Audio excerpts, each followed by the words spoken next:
नमस्कार। आज हम डिस्कस करेंगे एचपीएसएससी का प्रीवियस पेपर। जो एचपीएसएससी का प्रीवियस पेपर है, इसका जो है आज हम इंडिया जीके का सेक्शन डिस्कस करेंगे।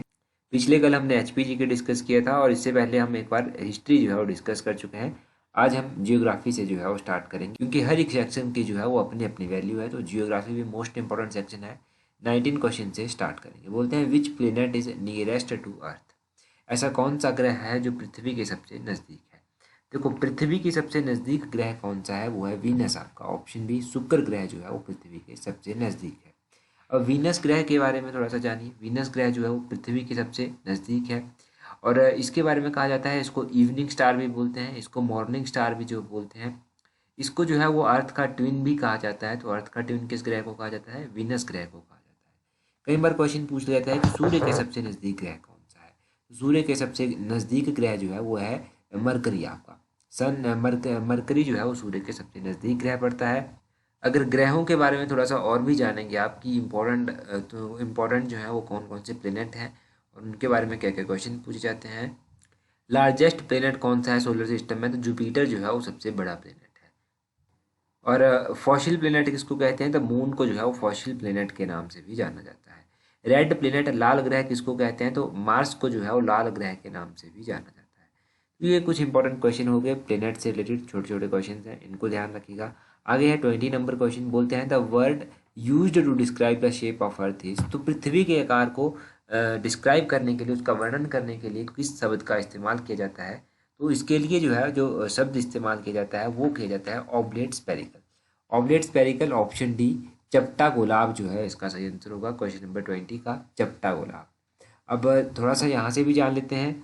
पृथ्वी जो है वो रोटेट करती है अपनी एक्सिस पर और ये रोटेट करने के लिए 28 आवर्स 56 मिनट का टाइम लेती है। अप्रोक्सीमेटली 24 आवर्स आपका मान के चलिए कि 24 घंटे जो है ये अपनी एक्सिस में रोटेट करने में लगाती है। और ये रिवॉल्व करती है किसके अराउंड, सूर्य के अराउंड। अर्थ जो है वो रिवॉल्व करती है सूर्य के चारों तरफ और ये 365 डेज अप्रोक्सीमेटली जो है वो रिवॉल्व करने में जो है वो टाइम लगाती है। ये ध्यान रखना है आपको रोटेशन और रिवॉल्यूशन के बारे में। पृथ्वी का जो है एक नेचुरल सैटेलाइट भी है जिसका नाम है मून। मून जो है वो ओनली सैटेलाइट है पृथ्वी का, ये ध्यान रखना है आपको। तो ये पृथ्वी के बारे में भी हो गया। अगला क्वेश्चन है 21। बोलते हैं the difference between IST and GMT is. ये जो आईएसटी और जीएमटी है इसमें जो है वो कितना डिफरेंस होता है। तो आईएसटी और जीएमटी में अगर आप डिफरेंस की बात करेंगे तो 21 का जो है वो ऑप्शन सी सही आंसर है। 5 आवर 30 मिनट्स जो है 5 घंटे 30 मिनट का डिफरेंस इनके बीच में होता है, ये सही आंसर है। देखो, अब यहाँ पर दो टर्में इस्तेमाल की गई हैं, एक तो आईएसटी इस्तेमाल की गई है, एक जीएमटी जो है वो इस्तेमाल की गई है। आईएसटी क्या है, जीएमटी क्या है, पहले तो हम यही जान लेते हैं। ये जो आईएसटी है इसका पूरा नाम होता है इंडियन स्टैंडर्ड टाइम और ये जो जीएमटी है, जीएमटी का फुल फॉर्म कई बार एग्जाम में पूछा गया है, green which mean time. Green which mean time जो है इसका पूरा नाम होता है। इनके बीच में डिफरेंस कितना होता है, 5 आवर 30 मिनट का डिफरेंस होता है। देखो ये जो टाइम जोन होते हैं ना, टाइम जोन की अगर हम बात करें तो इंडिया में भी कई बार बात कही जाती है ऐसे कि इंडिया में भी जो है वो 2 टाइम जोन होने चाहिए। क्योंकि जो नॉर्थ ईस्ट में हमारे स्टेट पड़ते हैं उन स्टेट्स में जो है वो माना जाता है कि थोड़ा सा टाइम का डिफरेंस पड़ जाता है। वहाँ पर लगभग 4-5 बजे ही जो है वो सूर्य उग जाता है, सूर्य जो है उदय हो जाता है और फिर सूर्य अस्त भी जो है वो जल्दी हो जाता है। तो वर्किंग आवर्स का बहुत डिफरेंस पड़ता है, परंतु इंडिया में जो है वो एक ही अभी तक जो है वो टाइम जोन है। ये मामला मैं इसलिए डिस्कस कर रहा हूँ क्योंकि कुछ दिन पहले ये खबरों में था, इसीलिए डिस्कस कर रहा हूँ। तो अगला 22 क्वेश्चन देखते हैं। बोलते हैं which is known as anti trade winds. तो किसे जो है वो प्रति व्यापारिक पवन के नाम से जाना जाता है। एंटी ट्रेड विंड्स की बात करें कि किन विंड्स को जो है वो एंटी ट्रेड विंड्स कहा जाता है, तो वो कहा जाता है आपका वेस्टरलाइज को। वेस्टरलीज यानी कि पछवा हवाएं जो होती हैं उनको एंटी ट्रेड विंड्स भी जो है वो कहा जाता है। देखो, अगर विंड्स की बात करें तो विंड्स के बारे में क्वेश्चन पूछा गया है एग्जाम में, हमने भी डिस्कस किया है। क्या पूछा गया है, एक तो चिन्नूक के बारे में क्वेश्चन पूछा जा सकता है। चिन्नूक को जो है ये जो है ये हॉट ड्राई विंड्स होती हैं और ये कहाँ पर होती हैं, ये रॉकीज़ में होती हैं। रॉकीज़ में जो है ये हॉट ड्राई विंड्स होती हैं, ये ध्यान रखना है। चिन्नूक के अलावा जो है आपको क्या याद रखना है, साइक्लोन्स है। साइक्लोन्स को आप जानिए कि इंडियन ओशियन में जो है वो साइक्लोन्स इनको कहा जाता है। अगर ये चाइना सी में होते हैं तो इनको जो है वो टाइफून कहा जाता है, ये ध्यान रखना है। इंडियन ओशियन में साइक्लोन होते हैं और चाइना सी में क्या होते हैं, टाइफून्स होते हैं। तो ये दो टर्म्स यहाँ से याद रखनी है। तो 4 के 4 ऑप्शन हमारे क्लियर हो गए साथ साथ में। आगे हमारे पास क्वेश्चन है 23 नंबर क्वेश्चन, बोलते हैं rocks which are formed by the solidification of lava are. तो चट्टानें जो लावा के दृढ़ीकरण से द्वारा बनती हैं उन्हें क्या कहते हैं? उनके लिए जो है वो बेसाल्ट टर्म इस्तेमाल की जाती है। बेसाल्ट चट्टानें वो होती हैं, ऑप्शन डी सही आंसर है। अगर रॉक्स की बात करें तो रॉक्स को जो है वो 3 पार्ट्स में मुख्य रूप से डिवाइड किया जाता है। एक इग्निस रॉक्स होती हैं, इग्निस रॉक के अलावा एक सेडिमेंट्री रॉक्स होती हैं, एक मेटामॉर्फिक रॉक्स होती हैं। ये 3 रॉक्स होती हैं। बेसाल्ट कौन सी टाइप का रॉक है? बेसाल्ट इग्निस टाइप का रॉक है। बेसाल्ट के अलावा इसमें ग्रेनाइट भी आता है, गैब्रो भी आता है इग्निस रॉक में। तो ग्रेनाइट भी जो है आपका इग्नियस रॉक है और बेसाल्ट भी जो है आपका इग्नियस रॉक है। यहाँ पर बचता है सैंडस्टोन और लाइमस्टोन। सैंडस्टोन और लाइमस्टोन जो है वो कौन से टाइप की रॉक्स हैं? सैंडस्टोन जो है ये सेडिमेंट्री टाइप का रॉक है और लाइमस्टोन जो है ये भी सेडिमेंट्री टाइप का रॉक है, ये ध्यान रखना है आपको।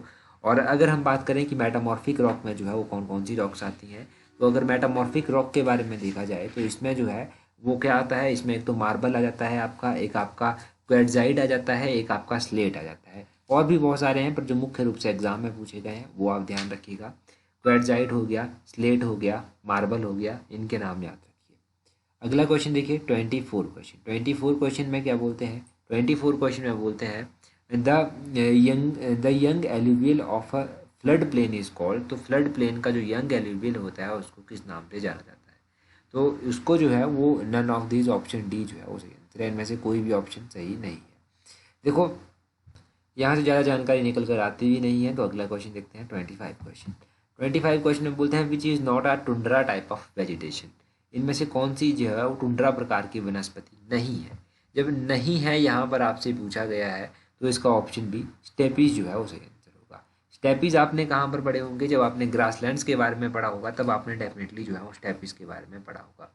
ग्रासलैंड्स होते हैं ये स्टेपीज, और भी ग्रासलैंड्स के टाइप होते हैं, तो ग्रासलैंड्स के टाइप जो है यहाँ से हम रिवाइज कर सकते हैं ताकि एग्जाम पॉइंट ऑफ व्यू से हेल्प मिल जाए।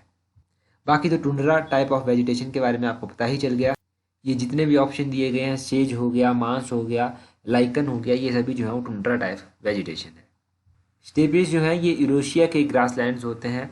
और कौन कौन से ग्रासलैंड होते हैं इनमें? जो है एक तो प्रेरियार्स आते हैं, ये नॉर्थ अमेरिका के होते हैं। डाउन जो है वो ऑस्ट्रेलिया के हैं। साउथ अफ्रीका के ग्रासलैंड्स को वेल्ड के नाम से जाना जाता है, और अर्जेंटीना के ग्रासलैंड्स को जो है वो पैम्पास के नाम से जाना जाता है। तो ये ग्रासलैंड्स अगर आपने पढ़े होंगे तो रिवाइज आप यहाँ से कर पाएंगे अच्छे से। अगर आपको नहीं नॉलेज है तो ग्रासलैंड्स के बारे में एक बार जान लीजिएगा। अगला 26 क्वेश्चन देखिए। 26 में बोलते हैं in which country would one find the yak. तो इनमें से किस देश में जो है वो याक जो है वो देखने को मिल सकता है? याक की बात करें कि याक इनमें से कौन सी कंट्री में मिल सकता है, तो तिब्बत में जो है वो याक मिल सकता है। ऑप्शन डी सही आंसर है, तिब्बत इसका सही आंसर होगा। तिब्बत के बारे में तो आपको पता है कि थोड़ा कंट्रोवर्सी रहती है, परंतु तिब्बत की जो कैपिटल मानी जाती है वो लहासा को जो है यहाँ की कैपिटल कहा जाता है। यहाँ पर और क्या क्या ऑप्शन दिए गए हैं? नेपाल दिए गया है, नेपाल की कैपिटल है काठमांडू में, काठमांडू नेपाल की कैपिटल, ध्यान रखिएगा। न्यूजीलैंड, न्यूजीलैंड की कैपिटल कहाँ पर स्थित है? न्यूजीलैंड की कैपिटल की बात करें तो इसकी कैपिटल जो है वो स्थित है वेलिंगडन, जो है वो न्यूजीलैंड की कैपिटल है। तो वेलिंगडन ध्यान रखिएगा न्यूजीलैंड की कैपिटल। और भी इंपॉर्टेंट कंट्रीज हैं जिनकी कैपिटल आपको पता होनी चाहिए, जैसे कि कौन कौन सी कंट्रीज हैं। युगांडा की कैपिटल कई बार एग्जाम में पूछी गई है, तो कंपाला जो है वो युगांडा की कैपिटल है। टर्की की कैपिटल जो है वो अंकारा में स्थित है, टर्की की कैपिटल अंकारा है। श्रीलंका, जहाँ पर आजकल क्राइसिस चले हुए हैं पैसों को लेकर, फूड को लेकर, उसकी कैपिटल जो है वो कोलंबो है। और श्रीलंका की करेंसी जो है क्या है, तो श्रीलंकन रुपी जो है यहाँ की करेंसी है। और अफगानिस्तान भी न्यूज़ में था कुछ टाइम पहले, तो वहाँ पर की कैपिटल जो है वो काबुल वहाँ की कैपिटल है। बांग्लादेश की कैपिटल जो है वो ढाका में स्थित है। भूटान की कैपिटल जो है वो थिम्पू में स्थित है। और फ्रांस की कैपिटल जो है वो पेरिस में है, फ्रांस की कैपिटल ध्यान रखिएगा पेरिस में है। इटली की कैपिटल जो है वो रोम में स्थित है। जापान की कैपिटल अभी एग्जाम में पूछी गई थी, जापान की कैपिटल तो टोक्यो में जो है वो जापान की कैपिटल स्थित है। ये सारी कैपिटल्स आपको साथ में याद रखनी है। अगला क्वेश्चन देखिए, बोलते हैं 27 में क्वेश्चन में the only Hindu state in the world is. विश्व में एकमात्र हिंदू राष्ट्र कौन सा है, हिंदू देश कौन सा है? देखो विश्व में एकमात्र जो हिंदू देश है वो है आपका नेपाल। ऑप्शन बी जो है वो सही आंसर, 27 का ऑप्शन बी सही आंसर होगा। यहाँ पर पशुपतिनाथ टेम्पल भी स्थित है, तो ये एग्जाम में पूछा गया है कि पशुपतिनाथ मंदिर कहाँ पर स्थित है, तो ये नेपाल में स्थित है।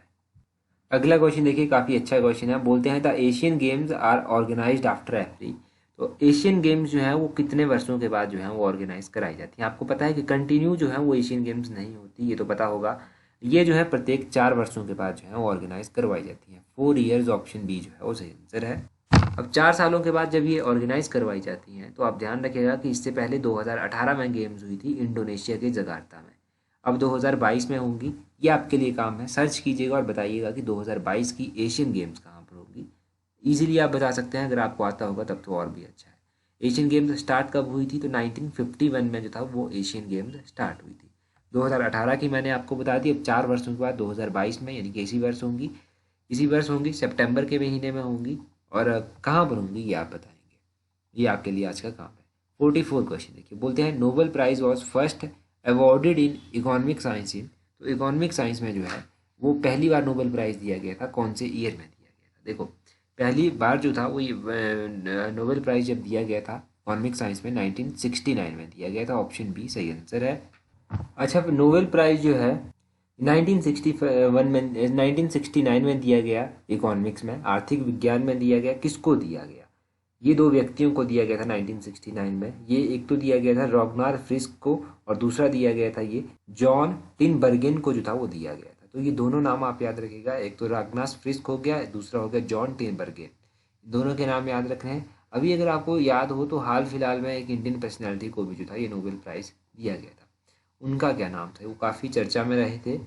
तो अभिजीत बनर्जी जो है ये इंडियन ओरिजिन के हैं। इनको जो है था ये अवार्ड दिया गया था 2019 में। 2019 में इनको ये अवार्ड दिया गया था। तो ये ध्यान रखना है। 2021 के नोबेल प्राइज़ इकोनॉमिक्स में किस किस को दिए गए हैं? ये 3 लोगों को दिए गए हैं। एक दिया गया है डेविड कार्ड को, दूसरा दिया गया है जोसुका एंग्रिस्ट को, और तीसरा दिया गया है गुइडो डब्ल्यू एनबेस को। तो ये ध्यान रखने हैं आपको 3 लोगों के नाम। इनको देखो, आप एक बार पढ़ लीजिएगा और फिर देख लीजिएगा, बहुत इंपॉर्टेंट है ये तीनों ही। 45 क्वेश्चन देखिए, यहाँ पे बोलते हैं champion trophy is associated with. ये जो चैंपियन ट्रॉफी है ये किसके साथ संबंध रखती है? तो इस क्वेश्चन को फाइनल आंसर की के अकॉर्डिंग स्क्रैप कर दिया गया है, हम भी ज़्यादा डिस्कस जो है वो नहीं करेंगे। 45 के बाद 46 क्वेश्चन देखिए, बोलते हैं which term is associated with chess. इनमें से कौन सी टर्म है वो जो चेस के साथ जो है वो संबंध रखती है? चेस के साथ जो है गैम्बिट एक टर्म है जो चेस के साथ संबंध रखती है। ऑप्शन ए सही आंसर है। और चेस के साथ कौन कौन सी टर्म संबंध रखती हैं जो मोस्ट इंपॉर्टेंट है? उनमें एक चेकमेट आ जाता है, एक स्टेलमेट आ जाता है, एक ग्रांड मास्टर आ जाता है। ये टर्म जो है वो चेस के साथ जुड़ी हुई है। और इसके अलावा खो खो के साथ कौन कौन सी टर्म संबंध रखती हैं? खो खो के साथ जो है एक टैपिंग हो गया, ट्रैपिंग हो गया। ये मोस्ट इंपॉर्टेंट टर्म है जो खो खो के साथ संबंध रखती हैं। बेसबॉल के साथ कौन कौन सी टर्में संबंध रखती हैं? एक तो होम हो गया, डायमंड हो गया, पिक्चर हो गया। ये टर्म्स जो है वो बेसबॉल के साथ संबंध रखती हैं। और इसके अलावा बॉक्सिंग की टर्म भी पूछी जा सकती है। बॉक्सिंग में पंच होता है, नॉक डाउन होता है, नॉकआउट होता है, रिंग होता है, ब्रेक होता है, बेल होता है। ये सब टर्में जो हैं वो बॉक्सिंग के साथ जो है वो संबंध रखती हैं। ये बॉक्सिंग की टर्म भी ध्यान रखनी है। 47 क्वेश्चन देखिए, आगे बोलते हैं who wrote the book Gandhi and Stalin. तो गांधी और स्टालिन किताब के लेखक कौन थे? गांधी और स्टालिन किताब जो था ये लुइस फिशर के द्वारा लिखी गई थी। 47 का जो है वो ऑप्शन सी लुइस फिशर जो है वो सही आंसर है। इनका नाम ध्यान रखिएगा, लुइस फिशर का। और देखो, अगर आपने अभी तक हमें टेलीग्राम पर ज्वाइन नहीं किया है ना, तो टेलीग्राम पर ज्वाइन कर लीजिए। टेलीग्राम पर ज्वाइन करने के लिए अपने टेलीग्राम से इस तरह से सर्च करना @allexam31। आपको हमारा टेलीग्राम चैनल जो है वो मिल जाएगा। आज हमने जो है वो बहुत ही बेसिक क्वेश्चन जो है वो डिस्कस किए हैं। ये किसी ना किसी एग्जाम में डेफिनेटली आपसे पूछे जाएंगे, क्योंकि ये इस तरह के क्वेश्चन है, ये बहुत ही बेसिक क्वेश्चन है। जियोग्राफी के अलावा जो कुछ क्वेश्चन हमने डिस्कस किए, ये बिल्कुल बेसिक एग्जाम्स में जो है वो पूछे जाने वाले क्वेश्चन है। टेलीग्राम पर ज्वाइन कर लीजिएगा। टेलीग्राम पर आपको हर एक इम्पॉर्टेंट नोटिफिकेशन जो है वो दे दी जाती है, क्योंकि हर एक चीज़ के ऊपर जो है वो वीडियो बनाना उचित नहीं होता। तो जो छोटी छोटी चीज़ें होती हैं वो टेलीग्राम पर आपको बता दी जाती हैं। आज की वीडियो में इतना ही काफ़ी है। So that's all for today. Thank you very much for watching and listening it very patiently.